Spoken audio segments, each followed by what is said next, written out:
Dispatchers help callers on the worst days of their lives. For over 25 years, we've been there. A silent partner in millions of calls thanks to our redundant and diverse networks that ensure call delivery. Today, cities are bigger, traffic more congested, and the challenge is more complex. But you're never alone, because InDigital is quietly improving, implementing, and driving the next generation of 911, so you're supported in every situation. Make the switch at indigital.net. Have you ever met a 911 professional and asked, what's the worst call you've ever taken? Well, here's your answer. I heard your last breath the night you flipped your four-wheeler. I tried to call you the day you committed suicide by driving your car into a tree. Blue face, cold to the touch. I helped you with CPR after you found your infant face down, not breathing. It messed me up. I did everything I could, but it wasn't enough. You were with me from the beginning, Grandma. 27 years later, I took the 911 call when you died. How fitting to be there for me in the beginning, and I was there for you in the end. I miss you, Grandma. I am 911. This is but a glimpse into the world of emergency dispatch.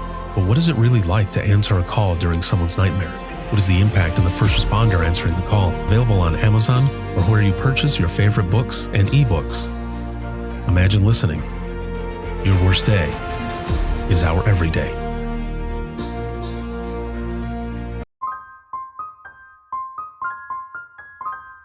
This is Jordan, and you're listening to the Code 7 Podcast Network.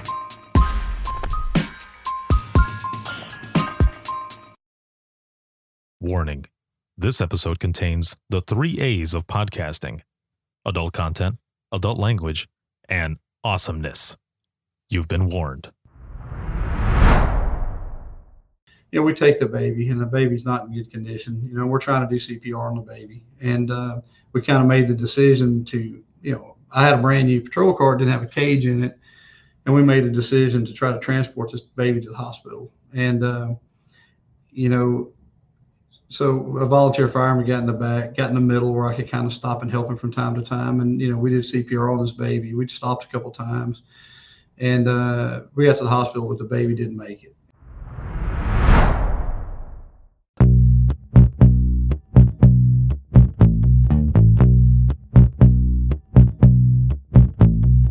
Welcome to Within the Trenches, true stories from the 911 dispatchers who live them.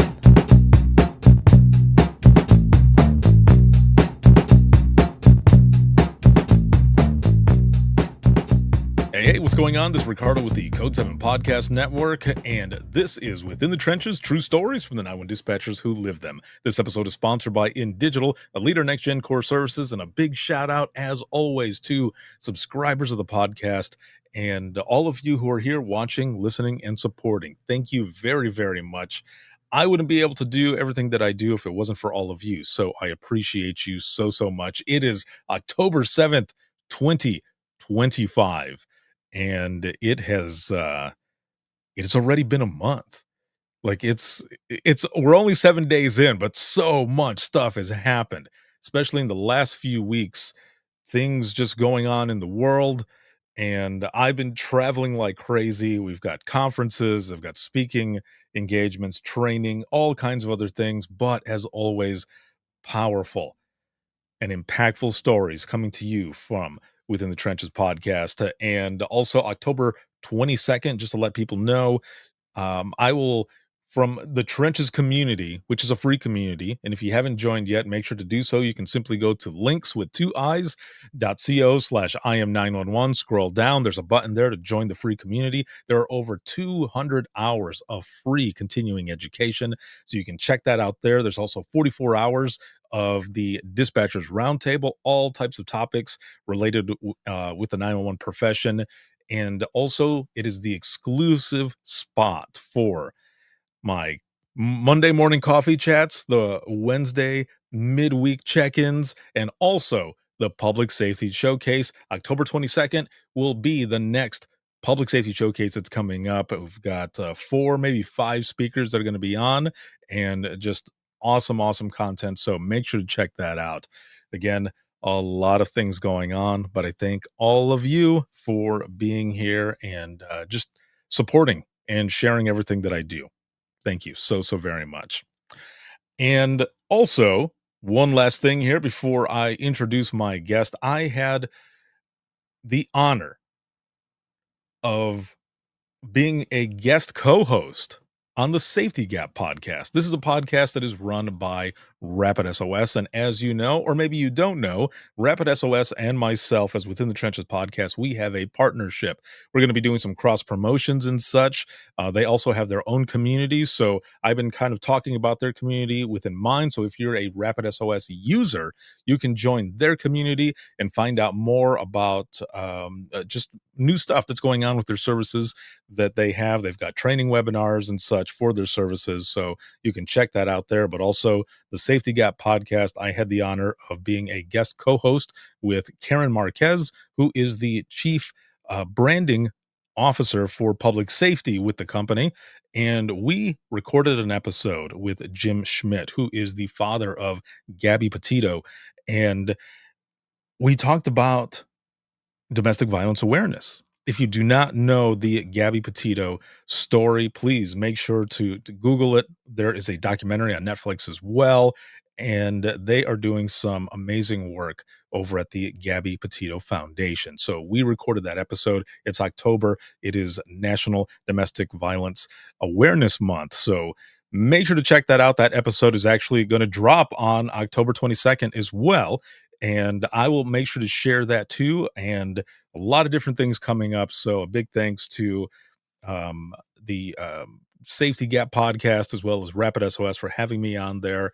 And shout out to Jim for coming on and just sharing Gabby's story and the legacy that she has left and that will continue to go for all the days to come. So there you have it. Those are all the things that have been going on that are coming up, and I appreciate all of you.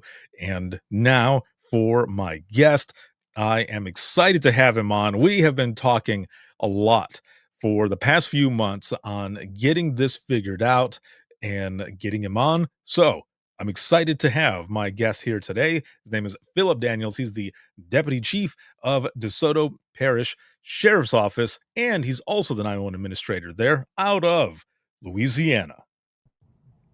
Hello, sir. Hey there.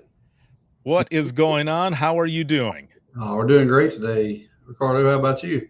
I am doing all right. It's it's October. It's spooky month. So looking outside my window right now, it is going to storm. it looks kind of crazy out there, but you know what? It's how we do it. But I'm excited to have you on. And as I mentioned right in my intro, we've been talking for a little while. You and I ended up actually meeting back in Long Beach at the National NENA conference, and I was there with some friends on the Queen Mary, and they had this party that was going on. It was actually Rapid SOS's party, and all the attendees that were there, it was just massive. And you and I just happened to meet there. We were standing at a table talking about a bunch of different things, and I thought, man, I got to get you on the podcast to share your story. I mean, how was that boat? That was something. It was pretty amazing. I've got to go back there and stay sometime. I do hear it's one of the most haunted places. Yes. To go back, spend a little time. Yes, for sure. Yeah, that was one of the things that kind of attracted me as well. I wasn't sure that I was going to end up going, and some friends were saying, "No, dude, you got to go. You got to go." So we went, and as we were walking through, I thought, "Okay, this already looks like, yeah, definitely it's haunted." We looked it up, and yeah, people were saying that it was a haunted place. But you being out of Louisiana, I can just imagine there's a lot of haunted places around there as well. Oh yeah, it's pretty unique place for sure. I was sharing, we're coming up on October, and one of the neat facts about our call center, or the sheriff's office originally, our dispatch was, we were the scene of the Texas Chainsaw Massacre 3D movie filmed in 2013, where our sheriff's office and dispatch was the Newt, Texas sheriff's office. And the lady that actually appeared in it, I pick at her, it's the back of her head as they were walking in doing their thing. She's actually still here. We were picking about it last night. We'll probably do something on our social media this year about it, but pretty surreal to have a horror film filmed in your dispatch center coming up on the Halloween. That is pretty awesome. I can, that is really cool. I can just imagine how cool it was to be able to do that, to see it and be like, That was filmed here. That's pretty awesome. When you were telling me about that earlier, or the other day rather, I thought, "No way." That is really cool. So that is always cool to hear about stuff like that. I've heard from other, dispatchers and directors and such that, this place is, over 100 years old or whatever, and, there's tunnels underneath from the jail to the courthouse, and things move, or you hear different things, or you hear chains clinking, and all I can think is, I wanna go because I want to experience it myself. And the Salem set, if you follow the Salem series that came out a while back, it was filmed about 3 miles from here, which is close to my home, like a mile from my house. The set's still there, and it's listed on one of the abandoned places. If you go to the abandoned places websites, that's kind of Oh, man. close by too.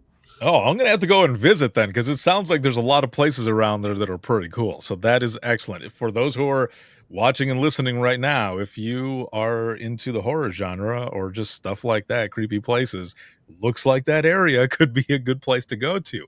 So I want to jump in because I want to learn more about you. Like I said, you and I had met there in the Queen Mary, and we talked for a while. But for the audience, I want them to get to know you as well. So let's just start right off from the beginning. How did you get involved in public safety to begin with? Well, I graduated high school, and my dad had me a job at the power company. He was a lineman for a power company. He stayed at that job for 43 years. He started me as a teenager, and he had me a job there lined up. And I really wanted to work with my dad. Just a huge amount of respect. He's the hardest working man with the highest integrity I've ever known. So getting the opportunity to work with him was huge. I did that job, and I was working 4 10-hour days there, and I enjoyed it. But I was working for an alligator farm, commercial alligator farm as well, the Bayou Pierre alligator farm around Natchitoches. But I didn't, and I was enjoying it, but there was something missing. I grew up watching my dad help people and just being such a giving out, going person, and I just wasn't really fulfilled. But that's that challenging part from like 18 to like 22, 23. Like you're trying to figure everything out, but I knew I wasn't where I was going to stay forever. And I was mixing alligator feed one morning, and we had the quintessential little radio with the clothes hanger, full wrap clothes hanger antenna, and an advertisement would come on for Natchitoches PD want reserve officers. And Natchitoches is a city of lights, is what most people know it by. And so that would be interesting. Maybe I'll check that out. That's just how it wasn't something I was really thinking about. I had an uncle that was a deputy, but he was way over in Texas, and so I wasn't around him a whole lot. Enough to get influenced by him. So I was headed home, and there was a guy working in a small town that I lived in that I was friends with, and I stopped and asked him about it. And he said, "Well, I'm a reserve over there as well." He said, "I'll take you and introduce you to somebody." So I am in dirty clothes, smelling alligators. He said, "Hop in, we'll go right now." And I'm not going to make the best impression right now, but we did it. We jumped in, and I went over there, and the rest was history. It didn't take long to figure out, like, I could have done that job for free, and I did as a reserve for a while and loved it. I stayed up with it. Wow. I feel like that's one of those moments where when you're talking to people, or it's just say yes to things, right? There's sometimes opportunities come up, and it's a say yes at that moment.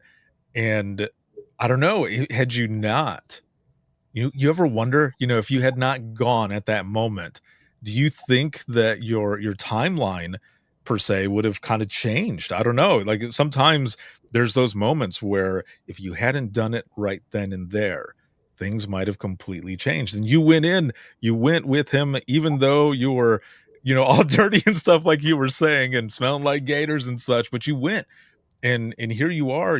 How many years do you have in public safety now? I'm somewhere around 28 years. Oh man. Okay. So 28, and you said yes, and you just went. You didn't care.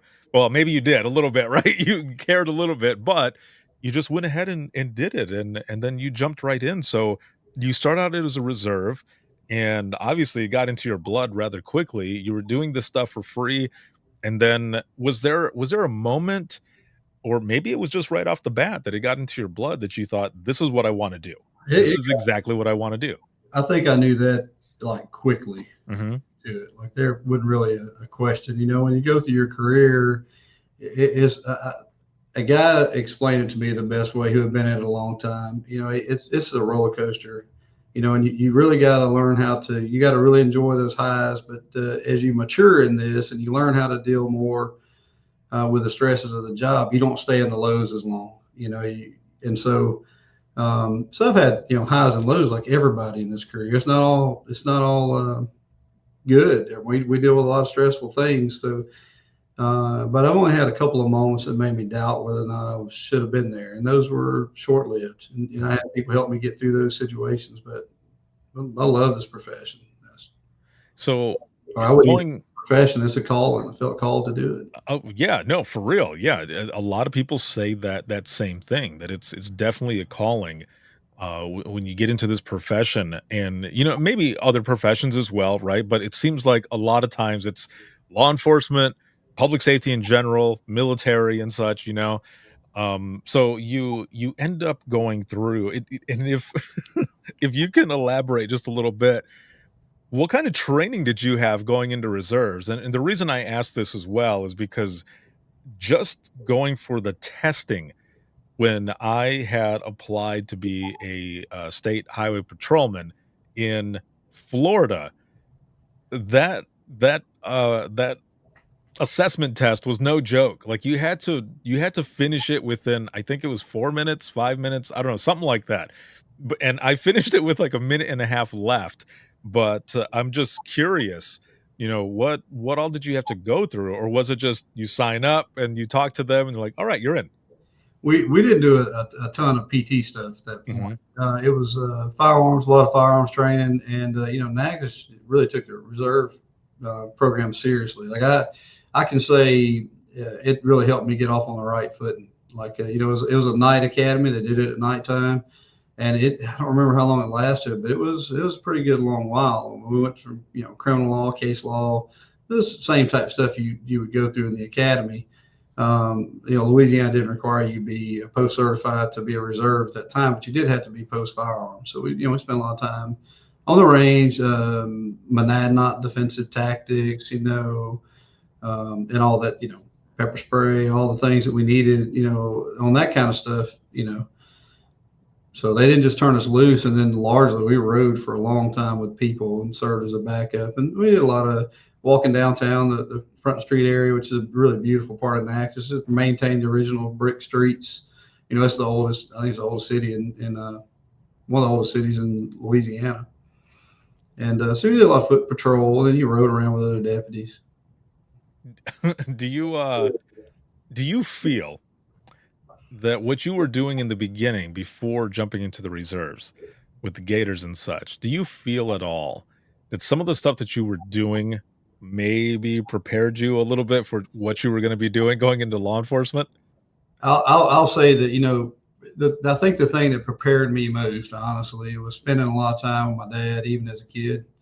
I know I bring him into this a lot, but Mhm. I think a lot of the way we are is rooted in the people. It may be aunt or uncle, or maybe I live with my grandmother a lot. My parents separated, but when I was with my dad, he was always going to help people. And I think if you don't have that desire to really want to help people, it's a tough journey. And so working with him and seeing how he worked, seeing how he treated his coworkers, how he's always there for people, I think that was a big part of it. And just learning to do hard work and understanding that, a lot of jobs need to be done. But if you can't take a job as humble as going out and feeding alligators and give 100%, then when you get out there and people are relying on you to give 100%, because let's face it, a lot of the calls we get to us are fairly trivial, but you don't know the mindset of that person. It's a big deal to them. They're calling for it. Mhm. So I think if you're not willing to do those other tasks well and to give 100%, really care about whatever it is, then I think you're going to have a hard time with this job. Yeah, you make a very good point there. Especially the way you put that. You nailed it. I would say you're dead on with that, because yeah, there's so many things. And I could just imagine, taking care of gators, feeding them and all this other stuff, that there are some of those things that are, you really have to put everything into it. You're not just taking care of them, but that's also your safety as well. And but also, if you're not taking care of them, that something could happen You which would affect what you're doing there, and that translates. It's like it's the same thing that I tell my kids now. I tell them, let's just, for example, if one of them has we do, dinner in a movie, right? Just as an example, dinner in a movie, and one of them leaves their plate there. And I'm like, dude, put the plate away, because that's going to follow you later on, and that will translate into something else. Maybe when you're at work, that you leave something laying around. Make sure to keep things, tidy, put stuff away, make these good habits. And so it kind of translates that way. You learn where not to put your hands to, Right. you're getting that. Yes. Yes. No, exactly. There's a lot of things that end up translating. So, you go through, being a reserve, and then you decide you're going to go ahead and go further and be full on. And so when you get through that, and now you're out on the road and you're doing all of these other things, I mean, do you remember kind of those feelings that you had when you were out by yourself, or even with a partner? Like, did you ever have those moments where you thought, I'm doing this and I did this as a reserve, but now I'm even more into this. So am I going to be able to do this? Were there any of those moments? Was there anything that kind of surprised you? I think when you get into public safety, whether it's, and again, we're establishing that, I ended up, and we'll get there, that I ended up in communications later on, Hmm. as a dispatcher, and then as a supervisor, and now as a 911 administrator for the last 7 years. But when you get into public safety, either on the road or in there, for me, I didn't really think I was that sheltered as a kid, but it's like a light switch goes on, and you don't really realize what's going on right underneath you. I remember one of the calls we got is like, I didn't know we had prostitutes. Like, I thought that happened in big cities somewhere, and Hmm. and we got a call, and I'm going to say the company or anything, but there was a company person that we caught behind a school with a prostitute. And it's, it's like, it was for him, going to be embarrassing for his family, embarrassing for his work. But it's like a light switch goes off. Like, you don't really know what all's going on, until you get in it and, see what's going on. And that's one example of a lot of things, yeah, it's just like a light switch goes off. It's it's almost like the Wizard of Oz in a sense, where everything is, black and white, right? In in that comparison. And then when you get into law enforcement, all of these colors happen, because it's like, what? This is happening? I didn't know. I mean, you see news stories, right? And you're just going off of what the media says. But when you're working it, when you're in there, especially when you're in dispatch, and then you see the news story, I remember sitting on the couch thinking, there's way more to that that was going on. And I was the same way. Ignorance is bliss, as they say. And when you get in there, you also find out kind of those darker parts of humanity. It's hard to prepare for that, really. When you see some of the things people are willing to do, it's just tough. And again, I didn't grow up sheltered. I mean, Mhm. we had some challenges when we were kids. I had family on both sides that loved me, but I come from a divorced family, and just a lot of chaos of that. That just comes with that. And I wasn't sheltered by any means, but a lot of stuff goes on. I found out real quick there were a lot of people in a lot worse situations than I was in. Right. Yes, you definitely find that stuff out. And I feel like, in a way, because I'm a firm believer, and I say this all the time, I'm a firm believer that some of the calls that we end up taking, or for those out in the field that they end up going out on, some of those are just, they're meant for us, because of whatever experience that we've had in our lives help us with those situations. So, just for an example, the way you say, you grew up, and your parents ended up, divorced and such, you end up going out to a call where a situation like that is going on. You're able to speak to them better than someone else would be able to, because they've not experienced something like that. 100%. And it adds another layer of being human and understanding and relating in those different situations. So when you're out there, you can also diffuse a situation probably a lot faster than others who have never had that experience. I agree with you 100%. It's an interesting thing that, it's sometimes you don't think about how your life can have a parallel of what you're doing, just as a profession, and how it can help, and just moving further from there. It's the craziest thing, but we all seem to somehow have this connection, and it just helps us be better at what we do. Well, what was all those struggles worth if you do nothing with it? They were just struggles we had, and you look back on it negatively. I'll give you a personal way, and you're on a podcast of sharing your personal life. But, I did end up going through a divorce myself with a Mhm. child. And we're all really good friends, now. Like, we raised our kids, the difference. She was, younger, and it was a good experience. But kind of some of the things I went through, I was determined. And my ex-wife, who's like a sister to me now, my wife and her are good friends. I have a daughter by my wife now, and they've taken the kids on trips together, together. So it's a good situation. But she knew that I had a lot of struggles. I told her a lot of things. And being from our neighborhood, she knew. And, so we had a good agreement. When we separated, um, I did, we took some of those things, and, like, I never made my daughter feel like she was pulled one way or another. We all loved her. She just knew she was loved by everybody. She didn't understand why we didn't all live in the same house, you know?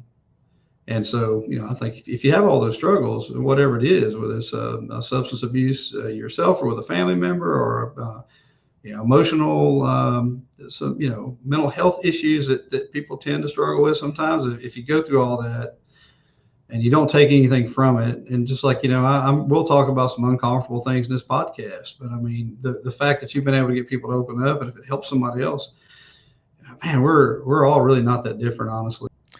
It's interesting also that, yeah, the connection that we have is it's just like you being out in the field, and then, further on getting into dispatch and such, but just thinking about being out in the field, it's interesting to think how a lot of times people, I mean, they're trusting a stranger coming out, right? And what were we brought up with as kids? Don't talk to strangers, right? But when you know that it's, a police officer, a paramedic, firefighter, or whichever 911 dispatcher that you're speaking to, there's that trust again. There's that connection that we all just naturally have. You know that someone is coming to help you, and you're kind of giving yourself to the situation, but also the people that are going out there to help you. And I mean, and you feel that right away, with whether you're talking to them over the phone, or you're talking to them face to face. And it's sometimes it's hard to explain to people that are not in it, but there's that natural connection that we all have in one way or another. I agree. And I will say, in all the divisions I've been in, and I've been a task force agent, I've supervised patrol. There's something different about telecommunicators and 911 people. There really is. Like, this is not even something I plan to say. It's just, they're different. They're engaged. You can tell they're all in. It's just different, man. They're just different. I get that over. I think that to myself all the time. We're in these big groups of people, like even on the Queen Mary, or if I'm at a conference, and, like, I went to CMCP not too long ago, and Hmm. I was overwhelmed at how engaged everybody was. Every person in there was leaned in and taking it serious, and they all had good input. And, I can't say I've experienced it at that level that I have in the last, decade or so dealing with communications. It's a different group of people. They're a special group of people. Definitely. I agree. Yes. Yeah. Special, but yeah. So how long were you out on the road before you made your transition into dispatch? Well, I worked the road for a number of years. Prior to coming uh, to DeSoto where I'm at now, back then, a lot of the agencies were smaller. Like, I was Natchitoches. I worked a couple other smaller towns out in the we have parishes instead of counties, same thing. But out in the parish, I worked a couple small towns because they were paying like a little bit more money an hour, even become the assistant chief in one of those towns. So I got like $2 more, to be the assistant chief of that small town. And so you're moving around financially, but you're also moving around for opportunity. Not every agency is even, and I've worked agencies that I don't have anything negative to say about any agency I work, but you're also looking for opportunity. Like, I didn't know exactly all the directions I wanted to go, but maybe want to work in investigations one day. Narcotics end up kind of being a pathway for me as something I excelled at. And so I really thought that's what I was going to do forever. So I went through a couple of different small towns, and I was working for a town that was connected to a tri-parish task force, or it'd be like a multi-county task force. Mm-hmm. So I got to, doing that job. Now, and somewhere along in there, we had 9/11 happen. I know you asked me about training, and I will say after 9/11, that's when there was training available in all sorts of things, like, and it's just an outpouring of free training everywhere, from narco terrorism to responding to weapons of mass destruction. Not things I ever thought I would be training about in a rural part of Louisiana. But I got on that task force and was working there. And, and I heard that, DeSoto was a good place to work. I was in Sabine at the time working for the Manny City Police Department, and I love that job. There just wasn't many opportunities there. There was only so far to go. There was a chief, assistant chief, and a sergeant, and we all worked our own cases. I love the people I worked with, the town. It was good to me. It was a good place, but I didn't have opportunities. And so, I found my way up to DeSoto, and it was a great move for me. I went up there. They needed basically a street level narcotics person in a town they were having trouble with at the time. And so, I did that and worked in that town for a bit, and then ended up getting promoted into this actual task force as a narcotics, officer, about 7 months after I got here, which is, about 21 or so years ago. So I spent 6 or 7 years working, other towns, and I wouldn't take that back, because when you work those, literally the town I went through the academy with had one red light. They don't even have it anymore. It's a 4-way stop now. They went backwards, but it was a great little town. And so when you learn about, when you see things that it makes you never forget the struggles and just kind of how, So I'm glad that I started out through those small towns. Like now I'm at a bigger agency with a lot of opportunities, and Man, I I started out in a small town as well. And I think there's a lot that can be said about smaller towns, but also how they operate things, because you people might think that it's a small town, nothing really happens, they don't have a lot going on. There's some small towns where there's a lot going on. You might not even know. You might live there and you might not even know, but there's a ton of stuff going on. And they also operate, even as a smaller agency, they operate like a larger agency. And man, I tip my headset and everything to those in some of those smaller towns or smaller agencies, because they go through a lot. And those who are, especially in dispatch, like I was, where it's one person working for 8 hours, man, I can tell you right off the bat, there's a lot that happens. And when it happens, when it goes to hell, it goes to hell. And you're the only one in there. You can't call anybody for help. You are 911, so you have to you have to do it all. When you go home and you lay it in bed at night and you're yeah, pretty much. Oh man, so you end up moving over, and you end up going into dispatch and all. I mean, you had all of this experience already, so you kind of knew how it worked, right? But were there any things at all that I guess surprised you making that transition and switching over into dispatch? Well, so, you know, my way, again, we kind of started out by saying my path is a little bit different. And there are Mhm. a lot of people that end up in there, but I was in uh, Houston. Actually, ironically, I was, because I love motorcycles. I was at a motorcycle rally and left it and got in a car wreck. It wasn't our fault, but you know, I'd been only working here at the sheriff's office. I just got promoted, a lot of positive things going on. And then and in the middle of building a house, like they had just put the slab down, and then, you know, I ended up getting in a wreck, and you know, it was almost, could have been paralyzed from it. They ended up fusing the foot of my upper spine, my T6 to T12 vertebrae. And I worked hard for a long time, and continued to work, you know, because, you know, narcotics, a lot of our stuff was preparing, you know, stuff, doing investigations. You know, we were doing a lot of undercover investigations at the time. But eventually, you know, I couldn't get a medical release. So I had to kind of, even post surgery, you know, my surgery wasn't fully successful. And so they had to make a spot for me. The sheriff, he could have let me go. You know, I didn't get hurt at work. It wasn't a workman's comp case. But he didn't do that. He saw a lot of good in me. He gave me an opportunity to dispatch, and, you know, and I would say it was hard at first, because, you know, it wasn't when I started out to do it. It wasn't that I had a negative dispatch, negative outlook on dispatch. You know, I shared a story with you. We'll get back to a dispatcher, a frontline dispatcher, saved my career about 3 or 4 years into it. Like, you know, so I had a deep, deep respect for dispatch, you know, already, but it just wasn't what I started out to do. And it was real difficult to be, from your career just shooting up like a rocket. You know, I was only here 7 months, got promoted into a task force, and then I continued to do a lot. We accomplished it. I mean, I was certified to dismantle meth labs and lots of other things. And that's always been my joke when I first came over to do 911. You know, when people would ask me about some telephony issue, I'd say, like, I can dismantle a meth lab in the server room, but I don't know if I could go in there and fix that problem or not. You know, we'll try.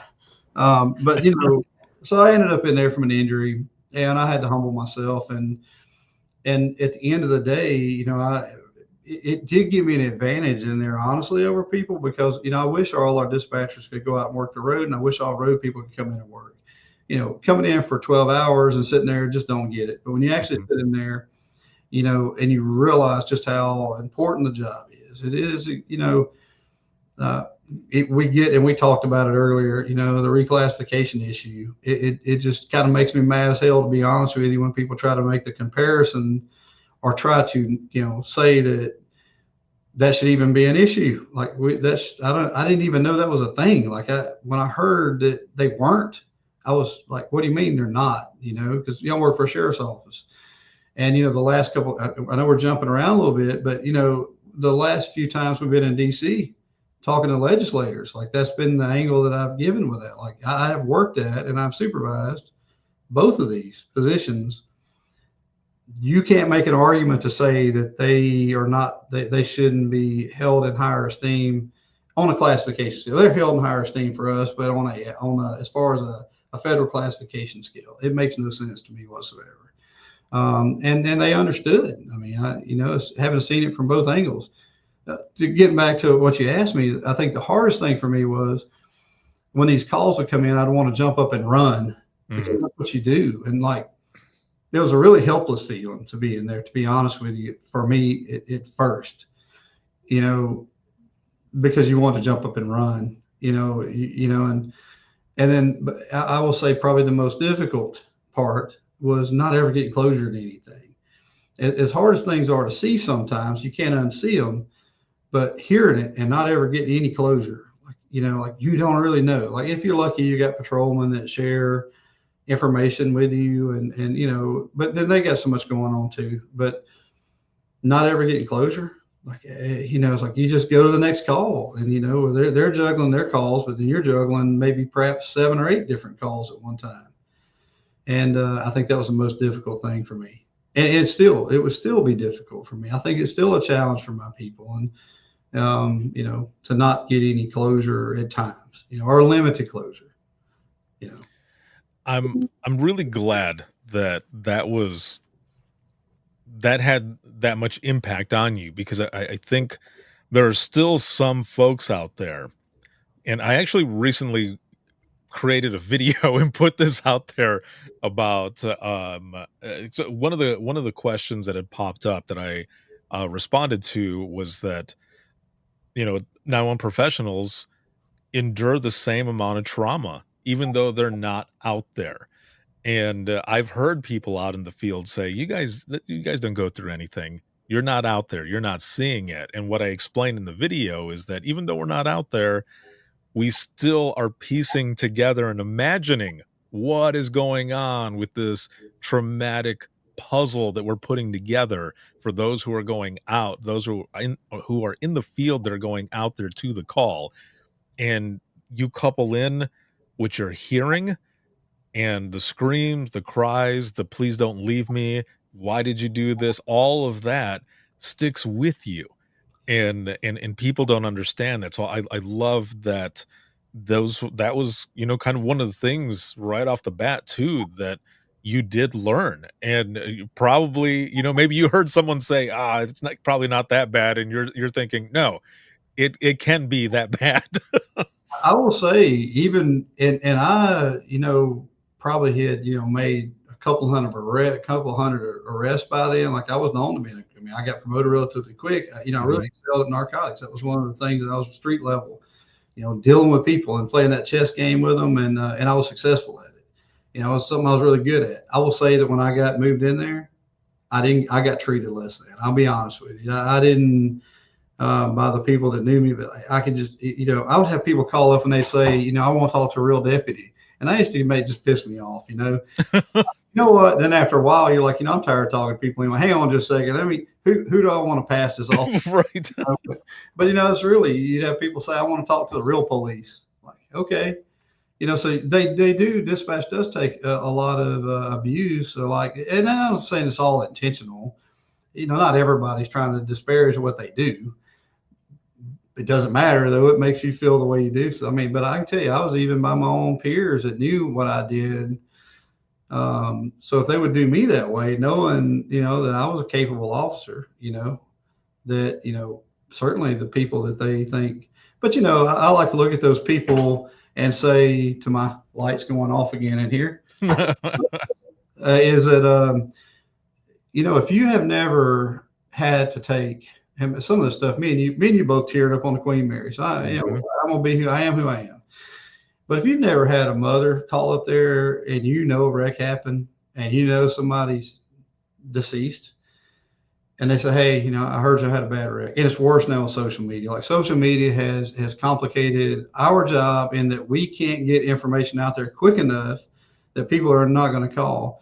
But if you've never had a mother call up there and say, hey, my daughter's not home yet, and I heard you'll have a bad wreck, and you can't tell them, you just have to try to talk to them, then you try to make the case to me why that is the same as, again, you and I both have said this before, it's not to diminish, we need clerical workers, it's not to diminish that job. I think we all have our callings, and they're not as deep probably, but we need people doing every job. The jobs are important, things need to get done, but you tell me that that's not, and that's only one example we can give. Not too long ago we had somebody call up here to say he had shot his mother in the back of the head because they were, he thought she had demons in her. She was washing dishes, she never saw it coming, she didn't know, and then they had to kept him on the phone to talk him outside to the deputies. They did a great job. Now that's all I can say about that, because I'm not sure that court case totally went through yet, but it's just a reality of the call. Right. And you can't make a good argument. You can't make an intelligent argument for why they're not already, that has not already been done. The good news is we're closer now than we've ever been. We've done a lot of stuff lately, or Nina has done a lot of things, and we've done on our end. We've reached out to people as well to try to, I feel confident the bill is further than it has been. It's, in a good place.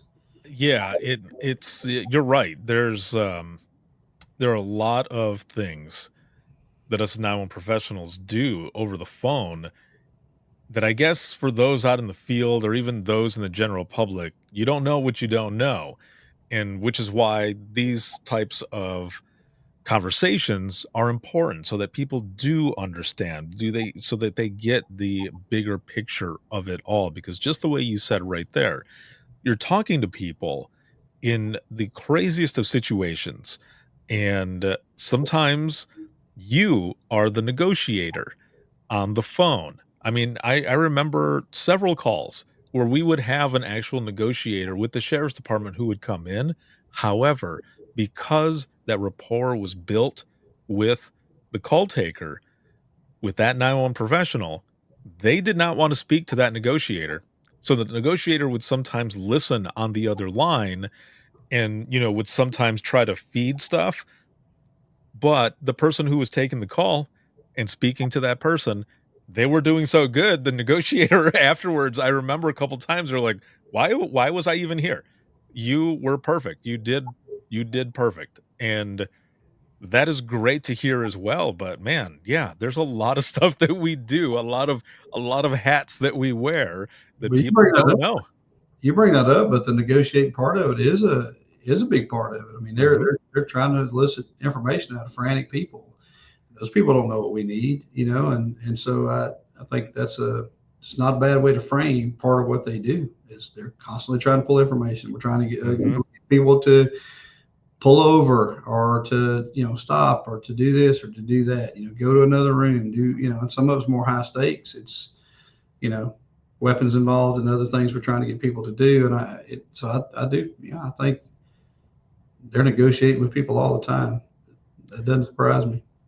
I remember a call specifically one evening, and I was one of the main call takers, and it was a rolling domestic. And for those in the general public who don't know what I mean, it's just simply means they're in a vehicle, and at that time, someone called, and they're driving while this verbal domestic is going on. Maybe it'll be physical. I don't know. Everything changes in 911. This specific call had not been physical or anything, but the spouse, the wife was calling because she was in this argument with her husband and he was driving erratically and everything. And I finally, the way I worded it was enough to get for her to word it the same way to get him to pull over. And an officer got up to them. Nobody, as far as I remember, no one was taken in or anything like that, but they were able to get the help that they needed. And I remember when I got done, my coworker just said, I don't know that I would have thought to word it that way, like, "Well done," and and I'm sitting there, my heart still still going because I'm thinking, I'm just glad that that I was able to get them to pull over because who knows what have happened. The calls that amaze me the most is when you see these calls go out and these call takers, they get these calls and these people are trying to be coded in what they do, and they come up with these clever ways of keeping these people on the line. It makes my face tingle saying it. Like it's just they amaze me. Some of these call takers, the ingenious way that they're able to negotiate. They're so quick thinking on their feet. Like I sit and think to myself, like, man, I wonder if I would have been able to do what they did. And I love those calls where you just think, how in the world did you just go off script to just like? It amazes me. Like, gives me goosebumps. Yeah, yeah, it's thinking outside the box, and I think it's just that we want help to get there for Uh, these folks, and we're already 20 steps ahead of everything that's going on while listening to everything in the room and everything on the phone. And yeah, it's an amazing profession. I would not change it. So the way we were talking earlier, there was a point in time where I think you said you were about 3 or 4 years in, and there was something that happened. There was someone who just really saved your career. yeah, it was. What all happened there? What was that? As long as you feel comfortable talking about it, of Oh, course. I am now. I will say though, and of course you listed a couple of, like my eyes might have got a little, it might have been an adult beverage, but my eyes were a little bit blurry there, talking to you about it because it's not something I've ever really talked about very publicly, or much at all really. Mhm. I working for a small town, one red light town. It's funny you remember things about certain days. When you start really thinking back on it, it was almost like a Mayberry kind of day. Like it was like a Norman Rockwell. They had there was a softball game going on and everybody Yeah. was happy. Why you remember that kind of stuff, I don't know. And then we had a wreck, and it involved, two vehicles. And the irony was, a friend of mine who was a deputy coroner, same guy that took me to the meet the Natchitoches City when I become a reserve over there. His wife was a medic. He was a medic as well, and he's a deputy coroner. Well, he also worked part-time for the town and had a big medic bag in the back of the unit I was in. And we had a wreck come out and ended up being a fatality wreck. And, pull up, and there's a couple of firemen pulling up at the same time, and the friend of mine pulled up, and he got the bag out. And, we're pretty rural. We were probably 20 miles from the hospital, and the hospital had limited, as far as I know, we may have had 1 or 2 ambulances. Real nice hospital, but it just wasn't set up real rural, at the time. And there wasn't any ambulance stations out our way. And so, working in those areas, it's going to be a while before anybody gets there. And so I get there, and there's, a guy, laying in the road who's, I check him, and he's obviously deceased. Mind you, this is not my first death call or anything. It's not the first fatality wreck. There's not anything like that. But then what happened next was one of the things that was tough. I had not dealt with a baby at that time. And, a woman come out of the ditch from the other side of the car, holding the car seat with a baby in it, screaming for me to help her baby. And the baby was only about 7.5 weeks old. It's a little bitty baby, wearing a camouflage onesie. The baby's father was the driver. It seems like to me, and, just like some of your other guests, I'm trying to recall, details, but they were like 17, 18 years old, and this was their baby. They had a baby. Mm-hmm.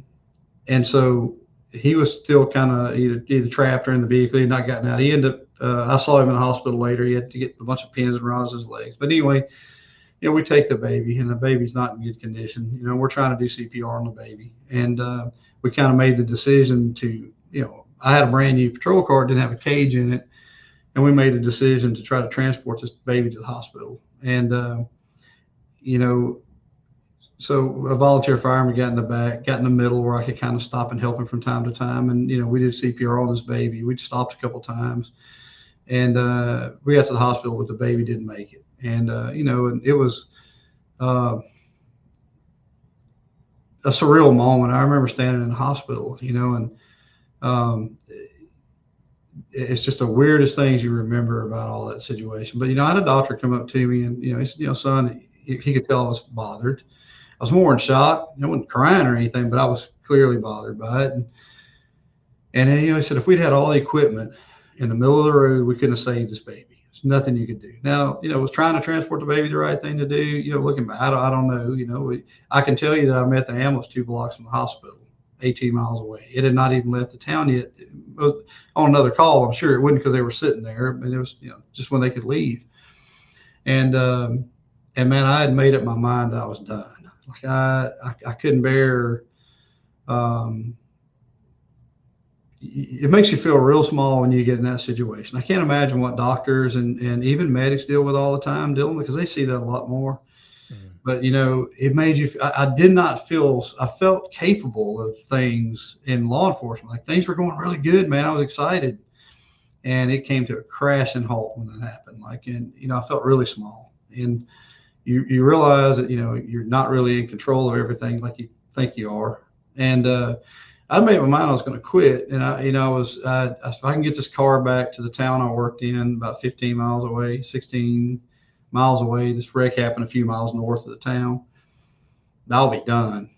It wasn't like I was making a fortune. I had a stepdad that worked offshore. My dad get me back on with the power company. Like I'd already figured it all out. Like it was, it was done.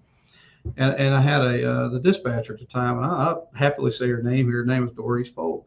Doris worked for the sheriff's office, and I worked for a small town, so we dispatched him. So we weren't particularly over there all the time. We knew each other. But she said, hey, I need you to come out. And I'll date this whole thing. I had a bag phone, a Motorola bag phones, to date the whole situation. And she said, I need you to come out here before you leave. And I said, Doris, I'm retired. I really want to. I didn't tell her how upset I was. I really wanted to say, no, you really need to come out here before you leave. And I did. And she met me outside. And I don't remember every word she said, but she met me with open arms, and she said, dang, you're going to be okay. And you did all you could.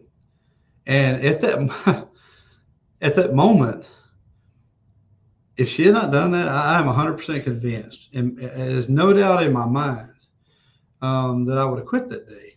And so I say, and I thought that was a story I would never tell.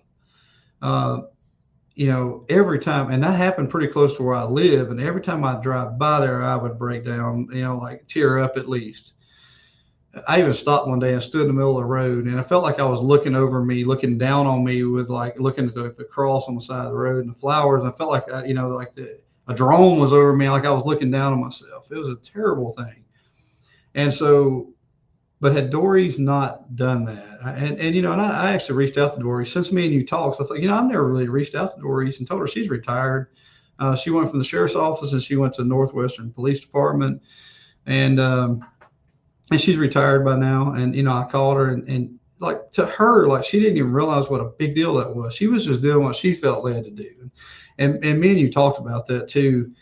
When you feel that little thing in your gut, hey, I hadn't heard from Bobby in a while. Maybe I need to text Bobby or call Bobby, or maybe, or somebody, like I would say, from a telecommunicator. And I would hope that deputies would do the same thing. And I will say we do have a lot of deputies, firemen, and EMS personnel here that care about our people. But if you feel that little nudge to reach out to somebody, you probably should. There may be a reason for it. So I don't know what, she's a very devout Christian lady. I just feel like God put her in my path at that moment.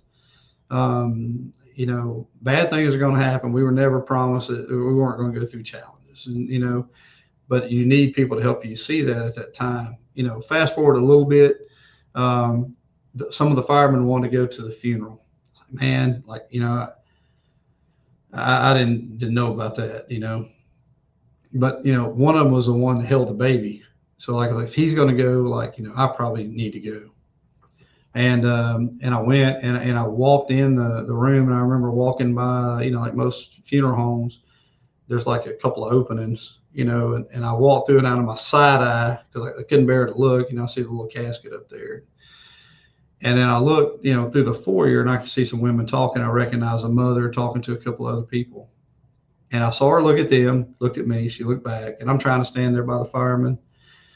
And then they break and they start walking. I don't know what I can say it, so I'm going to try. They started coming toward me. I'm like, I don't know if they're going to get mad that, because at the time I did what I thought was right. She wanted me to help her baby. We made a decision. And, it was, you don't know what they're going to say or do. I had a conversation with them after that. And so the woman's coming in pretty fast, and she opens her arm and she hugs my neck, and she tells me that she was, thanks for not letting my baby die in the street. And I really am glad I went to that funeral, because I would have never known. I would always wondered if they felt like, I didn't do the right thing. And I do share that part of that story with, we do EMD, and EMD is something that really scares some of our telecommunicators, because it's a high stakes game. You're trying to figure out, where a good starting point is. But I do think it's a difference maker, especially living in rural areas. Now, we're lucky here, our ambulances are fairly close. We've got them stationed out. Our EMS in Desoto Parish has done a great job. We have parish-wide EMS. Our fire stations are spread out. We're in a lot better shape. And but it's hard to stand in there when your people are giving EMD instructions and it doesn't work out, because sometimes it's just not, that's their time to go, and there's nothing you can do. But if you can settle somebody's nerves enough, and I've been there so many times and they've done it, settle somebody's nerves enough to talk somebody into doing CPR on their grandmother, or maybe their parent, or maybe their child. It happens, things happen. If you can settle somebody down enough, what you have given that person, even if that person passes away, is you can say, you did all you could do. Like, I tried, I did all I could do. I didn't stand there and do nothing until the ambulance got there, and they would not have been able to do that without you. And so, and then of course, we never know the how many people it actually helps. Not just that it may save their life by giving them some sustaining things until an ambulance can get there, but also just the quality of life. You're out of air, blood flow or air supply for a while. You might live, but it could really affect the quality of life. And so I use that all the time to let them know that, even when things don't work out how you want, I'd give anything for that baby to live. Anything in the world, It just wasn't meant to be that day. And but I really do know in my heart that I did everything I could. You know what the doctor told me, what Dory's told me, what the mother said.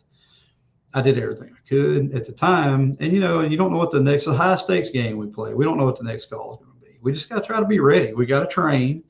Whether you're on the road or whether you're a telecommunicator, they need to train. They need to be paying attention because we don't know what the next roll of the dice is going to be. Like you're sitting on the sidelines, you don't know when you're going to get called to be in a game when the phone rings, and you don't even know what game you're going to be playing. So, we need to be trained. We need to be ready. I mean, it could be the difference in somebody's life, Right. honestly. And so I feel like it was definitely meant to be that you were given this gift of closure from dispatch, from those at the hospital, from the mother. And I'm glad that you were able to experience that. And just the thought that the fire had said that they were going to go out there, and you had that feeling, maybe a voice telling you need to go to this. And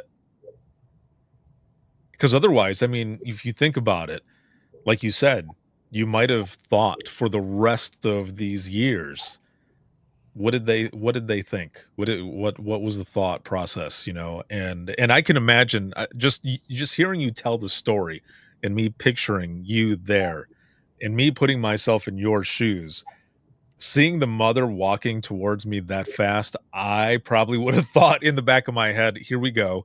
I'm just going to let her say her piece because she's grieving. And then to have that happen, for her to embrace you and say what she said, I mean, that's definitely what you needed.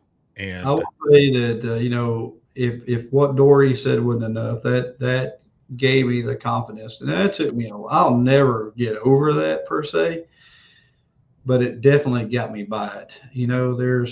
Hey, we're in a business of we deal with the worst thing that could happen right now in this parish while we're on the phone talking. They're likely going to be the first people to hear about it, and they can't unhear it. It's just a reality of it. And that's another argument for why the reclassification thing. I know we keep bringing it up, but no matter what it is, it could be, I don't want to even throw scenarios out there, but the worst thing could happen today. Their phone's going to ring off the hook. They're going to be hearing it firsthand. And you need that. Sometimes you just need that little bit of support to kind of get you through those hard times. And I would say that's another thing I'm really proud of Nina about. Nina is really, and I am, and you are as well, friends with a lot of those people. There's so many different programs they have right now, really pushing wellness. There wasn't anything back then. At the end of the day, there wasn't anybody to. It was a frontline telecommunicator that reached out to me to check on me, because that's the other difficult part about this job. And it's not fair to our spouses or our significant others, and our friends, but we shut them off because we don't want to talk about it to them. Like we shelter them, and so then we end up dealing with it internally. And the way I dealt with it for a long time, to be perfectly honest with you, is I would just ride around by myself listening to. I know you're a music fan as well. I would just ride listening to somber music like Alice in Chains, Nutshell, and just different music that was, gave me that vibe of numbness, maybe the best word I can say. Yeah, just kind of being in that place. As that was kind of my closure, but luckily my wife understood, and sometimes I still need to just ride with my windows down and relax. Yeah, just reflect. I love that you ended up reaching back out and letting her know that, her telling you that day that everything was going to be all right, or however she put it, that helped. Because, maybe in the back of her mind, and maybe she didn't think about it at the time, but maybe she thought too, like, I hope me saying that helped out. And all these years later, or however long or later, you ended up reaching out, and now she knows as well. And it was just as important. We're gonna go to lunch one day, and I'll send you a picture. I'm really That'll be awesome. Yeah. with her, and yeah, if in her career when she looks back, I want her to know that like she made a huge difference for me. And there have been other people in my career, that reached out at times when it mattered, and I've always tried to reach out to people too. It's we got each other if we don't have anything else. Right. Dispatch is that family, that we like to gouge each other's eyes out, but man, you let somebody, get on us, and like I'm very protective of my people. Sometimes, yeah. Same. As we go into the wrap up of this episode, I just hearing everything that you've been talking about, which it has been phenomenal to have you on here to hear your story, especially this one that you just shared as well, and just everything that happened from it. I know that anyone who is watching and listening to this, they're going to get something out of it. I have one last question for you though, before we wrap up here. And again, I thank you for coming on and sharing your stories. Out of these 28 years, whether it be, let's just say public safety in general, because public safety reserves all the way up to where you're at now. And again, this is not to change anything, what I'm about to ask you, because I feel as though we go through certain things, whether it be hard lessons in general, whichever, we have these experiences that bring us to where we are at today. But if you could go back in time, 28 years ago, to talk to yourself at the beginning of your public safety career, what would you tell yourself? Man, that's a good question. And you haven't stumped me for an hour, and I'm not really stumped by that. It's just it's a deep thing. When you start looking, I would say, it's we're not in control of everything. We can't, and I do think it is again. I've just tried to trust my instinct, which I don't think is totally my own. That's my beliefs. I've just tried to rely on to make that difference, and to not be so hard. I do. Whatever decision I make, I do think about it pretty hard. But the path I took, I have zero regrets. From this, I think, look, I've worked in dispatch centers, but when I was dispatched with the sheriff's office, we were basically in a little closet, and we were handwriting notes. We didn't even have a CAD at the time, and if we didn't have sticky notes, we wouldn't have any way to communicate it back then to pass things on. And so I think when you see those kind of struggles, and you see those kind of differences, and now we have consolidated center, 10,000 square foot building that's relatively new. We're like, I'd consider us a medium sized call center, across the board. From when you see the diversity of everything, I just think it makes a difference. I love going to other call centers. I enjoy seeing how other people do things, and whether you're somebody sitting in there like you started, and like I had to do. Everybody matters. They're doing the exact same job. They're taking the exact same calls. They may be the ones to take the call when I'm traveling somewhere. So seeing things over the course of years, even my own ups and downs and struggles, I understand how important wellness is. And I can't say how proud I am of those people that have taken those initiatives, because, I think that's what's going to get people through it. So, I don't have any regrets. I would just say, just try to enjoy every moment, and I really feel like I have. I've really had a blessed career. If I retired tomorrow, I'd feel blessed. But you kind of hit the nail on the head. You don't want to look back and say, you know what, I wish. And if you want to say, because I've had ups and downs, like not everything was a promotion. Some things were moved around. Like the door got slammed in my face. If you would have asked me, I'd have told you I'd have been a task force agent forever, because it's where my heart was. But I went through that and went back I always wanted to be a motorcycle officer, and I got to do that. I was one of the first motorcycle officers the parish had. I loved it. It's one of the freest feelings in the world. I love being out there. Ours is a PR program, Yeah. This career is offered, if you're willing to take chances, and if you make smart moves in your career, it'll offer you all sorts of things. And, I would just say that, when you feel that nudge, to try something or do something, you need to take it, and, you need to be prepared. I mean, somebody's life depends on how prepared we are, whether we're on the road or whether we're behind a desk. my journey up to, it's surreal to me to look back, and so humbling to be, a deputy chief of a 180-man sheriff's office. I never really set out to get here. I just was doing one day at a time and just really trying to, I'd have short goals, like maybe I'll be this one day or maybe I'll be that. I just try to give 100% each day. Some days I fell short of that because, you go through those periods where, it's a roller coaster ride we're on. But Exactly. It's been a great career. And so I don't really have any regrets. I would just say that if you feel that nudge, like you were talking about, if you feel that to do something, then, do it. But I don't want to look back with regrets. So I'd say anybody in their career, you don't, growth just don't happen just like this in comfort. It just doesn't happen that way. It'd be easier if you just, could wave a wand and all of a sudden, be in positions. Growth comes from these uncomfortable situations. All these calls these call takers get, these calls that these first responders go to, it's growing on whether they realize it or not. We can decide whether or not we let it consume us, or, just like, going back to my parents separating, that was not a good thing, but, I didn't let it define me. I used it, to my advantage, later on, like you just got to kind of not look back with regrets. I think that's a great,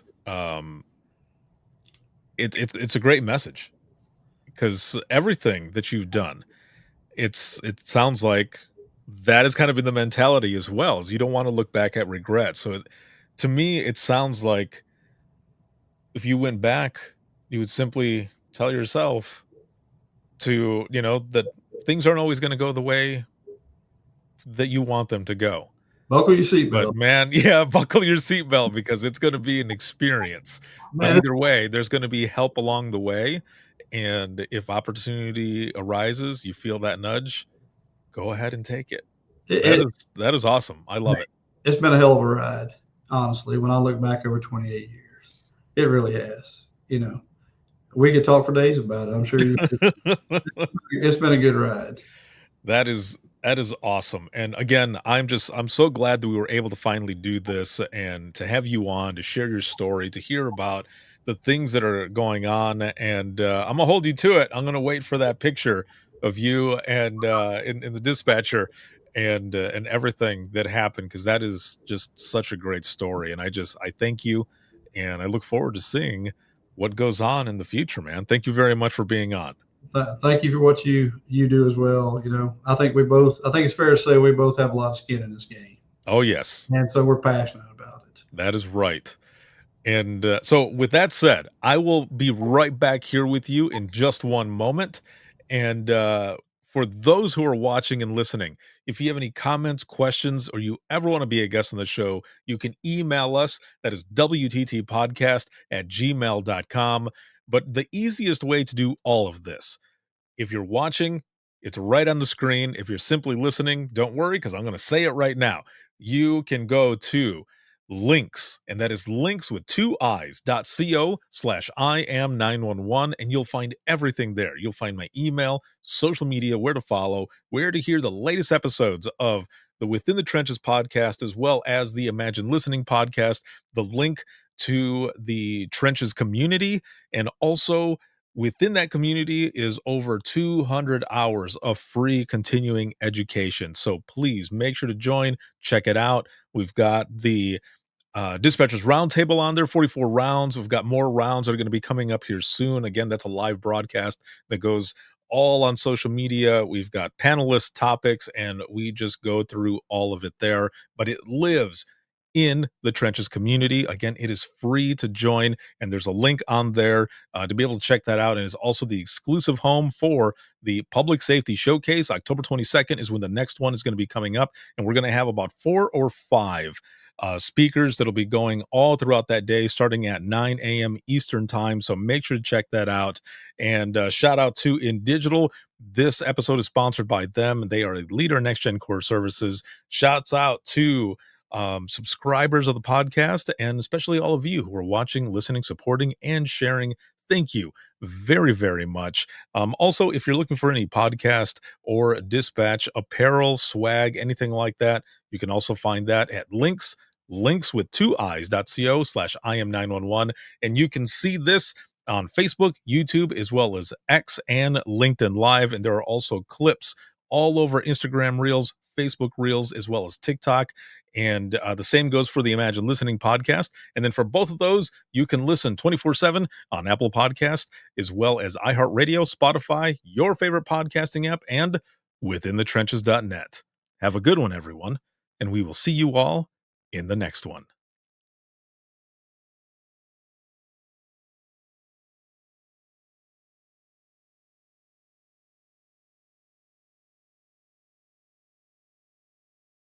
Imagine listening to someone's worst day every single day. Imagine listening as someone experiences life, through their worst nightmare to the miracle of birth or a life saved. I'm Ricardo Martinez, a former 911 dispatcher, and for years, I've been recording the voices of a hidden world, ours. I've provided a space for 911 dispatchers to share their powerful stories. It started as a peer support session and continues. Dispatchers sitting together, sharing out loud, or writing down what they couldn't say. Some stories will grip you. Stories of heartbreak, resilience, and calls that haunt us long after the line goes quiet. But Imagine Listening is more than heavy emotion. It's about healing. It's about laughing through the chaos, lifting each other up, and reminding the world that dispatchers are human too. The lighthearted will balance the heavy. Experience the power of storytelling, a podcast for the thin gold line and those who want to understand it. This is Imagine Listening. Your worst day is our everyday. Subscribe now wherever you listen to your favorite podcasts.